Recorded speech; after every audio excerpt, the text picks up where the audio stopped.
Hola, muy buenas tardes. Espero que estén disfrutando el tiempo lindo.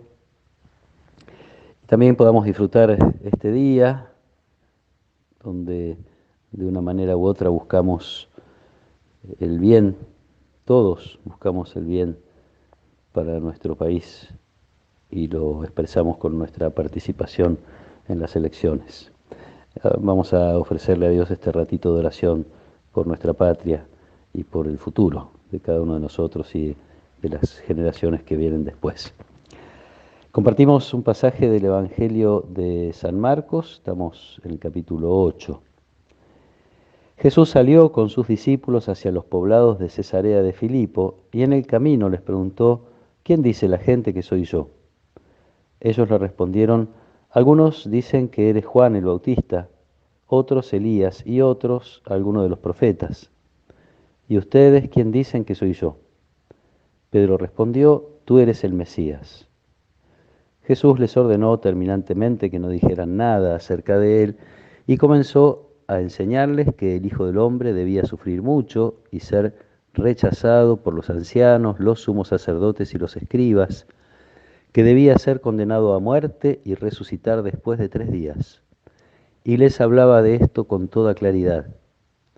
Pedro, llevándolo aparte, comenzó a reprenderlo, pero Jesús, dándose vuelta y mirando a sus discípulos, lo reprendió, diciendo, retírate, ve detrás de mí, Satanás, porque tus pensamientos no son los de Dios, sino los de los hombres. Entonces Jesús, llamando a la multitud, junto con sus discípulos, les dijo, el que quiera venir detrás de mí, que renuncie a sí mismo, que cargue con su cruz y me siga, porque el que quiera salvar su vida la perderá, y el que pierda su vida por mí y por la buena noticia la salvará. Palabra del Señor. Marcos había empezado su evangelio diciendo que esto era el comienzo de la buena noticia de Jesús, Mesías, Hijo de Dios. Ese es el primer versículo del capítulo primero de Marcos. Y se ocupa entonces de llevarnos un poquito detrás de Jesús para que vayamos descubriendo esta realidad, que Jesús es el Mesías, es el Hijo de Dios. Nos va mostrando también las dificultades que tienen todos en general y los discípulos en particular para entender esta realidad. En este mismo capítulo 8, después de una discusión que tienen los discípulos en la barca, Jesús les dice, ustedes tienen la mente enceguecida, tienen ojos y no ven. Y después de eso, Jesús hace, si ustedes recuerdan, la curación de un ciego. Le traen a un ciego y él lo toma de la mano, lo lleva a un lugar apartado, afuera del pueblo, y se pasa un rato con él hasta que finalmente le devuelve la vista. Hago este comentario porque esta situación es muy parecida. Jesús sale con sus discípulos a un lugar apartado y nos dice Marcos que les empieza a hablar con toda claridad. Es como si Jesús quisiera que los discípulos también recobraran la vista, así como lo hizo con este ciego. Y empieza con una pregunta que no es muy difícil de responder para los discípulos. Bueno, ¿qué es lo que la gente está percibiendo? ¿Qué es lo que la gente cree? La gente identifica a Jesús con Juan el Bautista, de hecho los dos anuncian la cercanía del reino, llaman a la conversión. Los profetas anuncian la llegada del Mesías, Elías entre ellos, uno de los mayores profetas de la historia del pueblo de Israel, con la característica de haber luchado, combatido con armas, con espada, con su espada en la mano, contra los que atentaban contra la religión del pueblo. Con esto Jesús no quería identificarse. Entonces ya la expresión hijo del hombre que usa hace pensar en la imagen que nos ofrece Isaías, incluso en la primera lectura de hoy, en el capítulo 50 de Isaías, es uno de los cantos del siervo sufriente de Dios. Jesús está hablando de un Mesías, no del estilo que ellos esperan.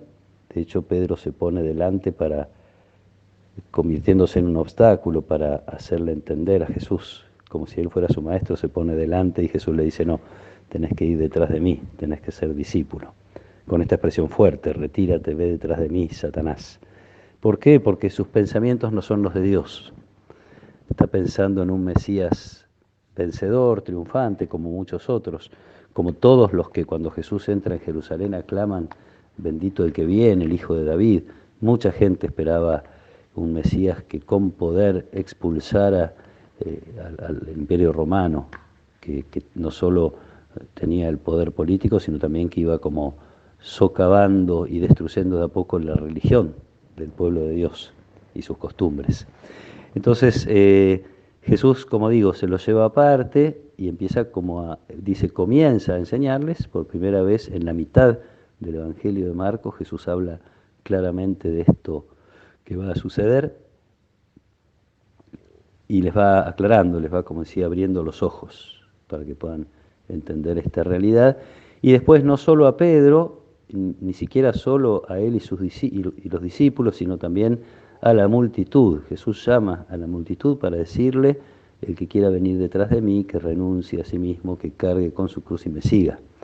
El seguimiento de Jesús significa renunciar a los pensamientos humanos, significa renunciar a las creencias que lo ponen a Él en un espacio de poder y que hacen que nosotros sintamos también una participación en ese poder que tiene que ver o que se parece demasiado al poder humano y no es lo que Jesús quiere. Nos invita a entender, a abrir los ojos para percibir lo que significa el camino de la cruz, su entrega por amor, y nos invita a ser discípulos de ese modo, que cargue con su cruz y me siga.